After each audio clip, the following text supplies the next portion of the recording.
How does a team lose, arguably one of the fastest, most explosive players in the world, right before the biggest match in their entire history, and somehow get statistically better? I mean, it completely defies logic, It right? really does. Huh. Welcome to the deep dive. For you, the learner listening right now, we know exactly why you tune in. You want to cut through all the endless noise of sports media. Yeah, the hot takes. Exactly. You want a thorough, aha-filled breakdown of one of the biggest moments in recent sports history, but without drowning in tactical jargon. And to do that, we've pulled from a really massive stack of sources today. We're looking at on-the-ground fan coverage from TSN and Olympic.k, plus deep tactical breakdowns from Goal.com. Right, and we've got the crucial injury and statistical models from Prize Picks in there too. So, okay, let's unpack this. Today's mission is deconstructing the historic June 12th, 2026 FIFA World Cup opening match. Canada versus Bosnia and Herzegovina. Yep. Yeah. Played right on Canadian soil at Toronto Stadium, or BMO Field, as it's also known. We're going to look at how Canada secured their first ever men's World Cup point in this dramatic 1-1 draw. And how forced tactical adjustments completely rewired the whole geometry of the game. Plus, what the psychological weight of this milestone actually felt like on the ground. Because before we even touch the tactics or the passing networks, we have to establish the sheer environmental pressure of this moment. I mean, this wasn't just a soccer match. No, not at all. This was the first World Cup match ever played in Canada, period. That creates a completely unique psychological burden for the players walking out of that tunnel. Oh, absolutely. And the build-up started hours, even days before kickoff. The streets of Toronto were just completely transformed. You had Canada's dedicated supporters, the Voyageurs, marching en masse from Trinity Bellwoods Park. It was a sea of red. Yeah. And then, converging from the other direction, you had the Bosnian fans gathering at Stanley Park. The sources mentioned a fan from Boston who literally drove up with his entire extended family. Wow. And that physical convergence of two incredibly passionate fan bases, it creates this tension you can actually feel in the stadium concrete. And the organizers just amplified that emotion right out of the gate. Right, the opening ceremony. Yeah. You had Alessia Cara and Michael Bublé performing. Will Arnett was the master of ceremonies for the global broadcast. Wait, Will Arnett, that's amazing. I know, right? And then Alanis Morissette leading a stadium full of, weeping, smiling fans in the national anthem. It's such a beautiful image. But, okay, I have to bring up a harsh reality check we found in the on-the-ground reporting. Because the economics of a modern World Cup are just staggering. Oh, the concession prices. Yes. Fans inside that stadium were paying $16.75 for a single domestic beer. That's painful. A cocktail's $25, and brisket nachos, $23. It's like hosting this event is like throwing the most anticipated, legendary house party in your nation's history. Wait. The energy is electric. Everyone you've ever known is there. But halfway through the night, you realize the snacks are literally costing you a second mortgage. That's a perfect way to put it. And that financial reality actually trickles down to the pitch in a subtle way. How so? Well, when fans are paying that much just to be in the building, their expectations just skyrocket. They aren't just hoping for a good game. They're demanding a historic, life-altering spectacle to justify the cost. Right. They want a return on their investment. Exactly. And for many of these Canadian players who spend their regular seasons playing club football in front of maybe 15 or 20,000 people walking into an expensive, hostile, joyous cauldron of expectation is a massive test of mental fortitude. Which brings us to the tactical elephant in the room. You have this massive pressure cooker. The crowd is demanding a historic victory, and Canada has to walk out there missing their absolute biggest weapon. Yeah. The environment was perfect, but the starting 11 was heavily compromised. Alphonso Davies, Canada's captain and superstar left back for Bayern Munich, was officially ruled out. It's just a devastating blow. Truly. He had suffered a hamstring tear back in early May playing against PSG in the Champions League. So manager Jesse March had to make the final call right before the tournament. And he went with Richie Laryea, right? Yeah, a 31-year-old veteran who was, ironically, just coming back from his own hamstring injury. Okay, let me stop you there. Because losing a player like Davies seems like an unrecoverable disaster. He's the guy who dictates the entire pace of the game for them. He is. But this is where the sources gave us a stat that completely broke my brain. According to Prize Picks, Canada actually had a better record without Davies leading up to this tournament. It's wild. In the 19 matches without him, they averaged 1.89 points per game. But when he started, they only averaged 1.46. I need you to explain this to me. Because losing your fastest, most talented attacker and somehow mathematically improving it defies all sports logic. Well, what's fascinating here is how a team physically structures itself around a superstar. It sounds backward until you look at the shape of the team. Okay, shape of the team. Yeah. When Davies is on the pitch, Canada naturally relies on his individual brilliance. They look for the quick transition. In soccer terms, Davies makes explosive overlapping runs. Meaning he's sprinting past his own guys. Exactly. He sprints from the defensive line all the way past his attackers to create a 2-on-1 advantage down the left sideline. That stretches the opposing team, but it also leaves massive open spaces behind him if Canada loses the ball. It's like taking the queen off the chessboard. Like when you have the queen, you rely on one piece to fly across the board and do all the heavy lifting. Right. But without her, you're forced to advance your pawns together. You have to play as a much tighter, more coordinated unit. That is a perfect analogy. Without Davies' speed, Canada basically traded their transition threat for defensive stability. They knew they couldn't outrun Bosnia. So they changed their whole style. Exactly. They played a slower, methodical game, the wingers tucked inside, closer to the center of the field. They built their attack through short, disciplined passes rather than, hitting long balls or expecting one guy to break the lines. Breaking the lines, meaning a pass that cleanly cuts through the opponent's defense. Right. And the stats improve without Davies because the team becomes this cohesive, highly compact block that is incredibly difficult to counterattack against. Okay, that structural shift makes a lot of sense. Keep the ball on the ground, use quick passes, and you can run circles around a taller, more physical team. But reading through the tactical breakdowns on goal.com, that grounded strategy comes with a massive vulnerability. Yes, it does. Open play on the ground is fine, but the moment the ball goes out of bounds, the moment there's a foul, the game stops. And when the game stops, Canada suddenly finds themselves standing next to the Bosnian wall. It's a huge problem. Bosnia and Herzegovina entered this tournament as the tallest team across all 48 nations. That's insane. All 48. Yeah. They average an imposing 6'1" across the roster. And they're anchored by their 40-year-old legendary captain, Edin Dzeko. And look, they know exactly how to use that height. The data on this is terrifying.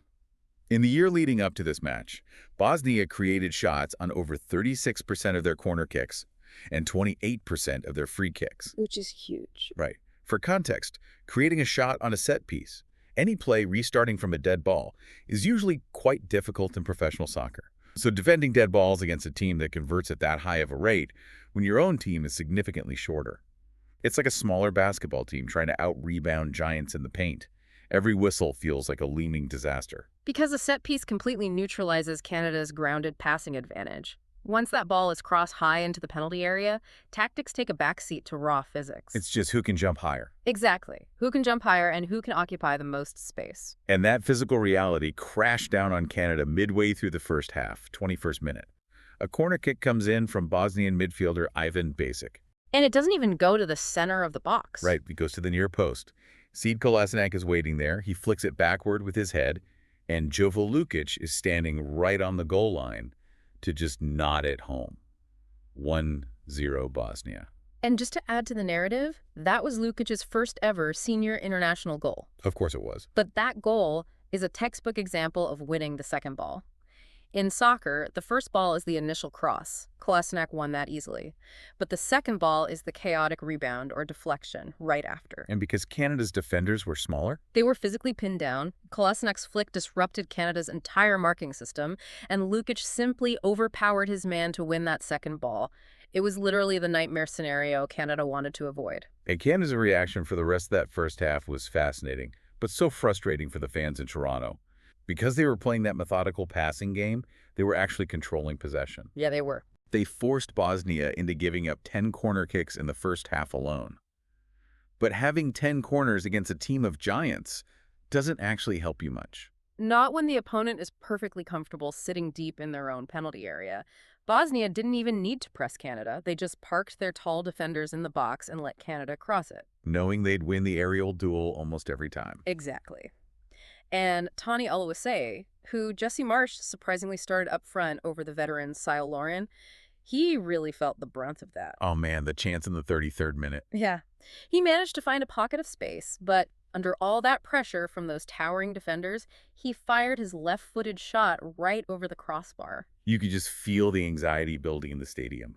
Canada is down 1-0 at halftime. The rain is starting to come down, and the methodical buildup just isn't translating into goals. But let's shift our focus to the architecture of the second half, because the narrative moves away from set pieces and turns into this incredible study of the razor-thin margins of World Cup football. Right.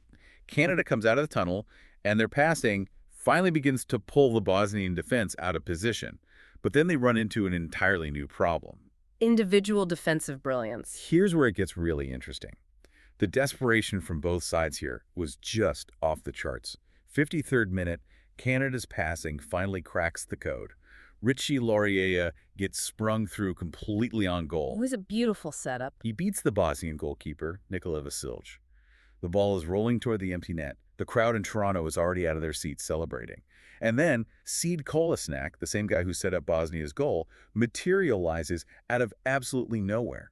The geometry of Kolasinac's clearance is just hard to comprehend. I mean, he's sprinting full speed toward his own goal line. He manages to hook his foot around the ball millimeters before it crosses the line. And he deflects it upwards so hard that it smashes off the crossbar and bounces away. It's absolute heartbreak for the home crowd. But the spatial awareness to pull that off without scoring an own goal is staggering. It really is. And it wasn't an isolated incident. 70th minute, Alozose gets his head onto a cross. It is destined for the back of the net, and this time, Bosnian defender Nikola Katic appears right on the goal line to clear it away. And those moments, they dictate the entire psychology of a tournament. If you look at the underlying flow, Canada was dictating the terms of the second half. They were playing well. Their passing networks were functioning, they were creating high percentage chances, but the final execution was being physically blocked by sheer human will. And that desperation swung both ways. We have to talk about Canada's goalkeeper, Maxime Crépeau, because his backstory alone is wild. Oh, completely. He tragically missed the 2022 World Cup in Qatar because he suffered a severe broken leg right before the tournament. So just to endure years of rehab to stand on that pitch is remarkable. And then he's forced to make a tournament-saving decision in a fraction of a second. Right, because as Canada threw more players forward trying to break through Kolasinac and Katic, they left spaces in the back. Yeah, Bosnia countered. And suddenly, Ermedin Demirovic is in on goal, completely one-on-one against Crépeau. If Bosnia scores there, it's 2-0. The game is over. And frankly, given Canada's history, the psychological blow might have ended their tournament right there. Without a doubt. But Crépeau rushes out, makes himself as physically large as possible, and pulls off this massive, sprawling save. In a one-on-one situation, a goalkeeper's job is to aggressively close the distance to reduce the angle the striker has to shoot at. Crépeau's timing was flawless there. He kept Canada's heartbeat going. Just long enough for Jesse Marsch to recognize that the starting 11 had given everything they could. The tactics were working, but the chemistry needed a jolt. Right. Marsch realizes he needs a different attacking profile. He needs players who can stretch that fatigued, giant Bosnian defense. So the 61st minute, he makes a bold triple substitution. Bringing on Promise David, Jacob Schaffelberg, and Ali Ahmed. And the inclusion of Schaffelberg specifically alters the spatial dynamics of the pitch. His raw, horizontal pace forces the tall Bosnian defenders to turn and run toward their own corners. And when big defenders are forced to move laterally, gaps naturally open up between them and their midfield. Exactly. And Marsch immediately exploits those new gaps by looking to his bench one last time in the 76th minute, calling upon the veteran, Cyle Lauren. And Lauren isn't just a role player. He walked into this tournament with 30 goals and 90 appearances for the national team. He's a proven clinical finisher. He's exactly the profile needed to solve the specific puzzle Bosnia presented late in the game. Canada didn't need more possession or more crosses. They needed a player whose spatial awareness allows him to find a half yard of separation inside a crowded, chaotic penalty area. And then strike the ball cleanly without hesitating. Right. Which is exactly how the historic equalizer unfolded in the 78th minute. Promise David, one of those earlier subs, receives the ball near the edge of the penalty area. The Bosnian defenders are slightly stretched out, like we talked about. Yep. David executes this beautifully neat little flick over to Cyle Lauren. Lauren is surrounded, but he turns his body and hits a clinical, stunning volley right past the keeper, Vasilj. I mean, hitting a volley under immense pressure while turning requires an elite level of technical precision. If your foot is angled a fraction of an inch too high, the ball goes into the stands. If it's too low, it just rolls to a defender. But Larin kept his shoulders over the ball and drove it perfectly. The reports from TSN described the stadium as quite literally shaking. BMO Field erupted into absolute bedlam. That goal tied the game at 1-1, which is how the match would ultimately end. It's incredible. But we have to zoom out here. For a casual viewer, a 1-1 tie might seem like a modest result. But historically, this is a monumental earthquake for Canadian soccer. Well, if we connect this to the bigger picture, to understand the weight of that goal, you have to look at their past. Prior to this match, Canada had qualified for 2 previous World Cups, Mexico in 1986 and Qatar in 2022. And across those 2 tournaments, they played 6 matches. And they lost all 6. Yeah. So this single point, secured in their 7th ever World Cup game, breaks a decades-long drought on the global stage. It changes the entire mathematical landscape of Group B moving forward, too. With the new expanded 48-team format, the top 2 teams automatically advance to the round of 32. And even a third-place finish gives you a strong chance. Right, depending on goal differential. Canada's next 2 matches are against Qatar and Switzerland out in Vancouver. A draw here means their hopes of advancing are intensely alive. And it extends Canada's current unbeaten streak to 9 games. Though, looking at the prize picks data, Bosnia is no slouch either. I mean, they have now drawn 6 consecutive matches in 90 minutes. They are a profoundly difficult team to break down. So we have a team that learned to survive without its best player, adapted to a physical mismatch, and finally broke a historic curse on home soil. Yeah, that sums it up perfectly. So what does this all mean?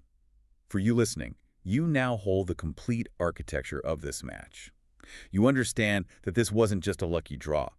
You know how the loss of Alphonso Davies forced Canada to abandon their transition game and adopt a methodical passing structure? And you understand why that grounded passing was neutralized by Bosnia's height during set pieces. You can visualize the geometry of Kolasinac's miraculous goal line clearance and Crepeau's tournament-saving stop. And you understand the sheer technical brilliance and historical weight of Cyle Larin finding that half yard of space to hit a 78th minute volley in a rain-soaked stadium in Toronto. We spent this entire time unpacking how Canada managed the pressure of securing their first point. But that leaves us with a deeply fascinating psychological question to mull over as they pack their bags for Vancouver. Let's hear it. Does finally breaking a decades-long streak of 0 points remove the heavy burden of past failures from the players' shoulders? Or, now that they've tasted success and proven they can fight back against European giants on home soil, does it simply raise the baseline of expectations so high that the pressure going into their next match against Qatar actually increases? Wow, I love that framing. Yeah. It's one thing to show up to the party hoping you don't embarrass yourself. It's an entirely different kind of pressure when everyone suddenly expects you to own the room. Exactly. Thank you for joining us on this deep dive. Keep questioning the headlines, always look for the mechanisms behind the stats, and we'll catch you next time.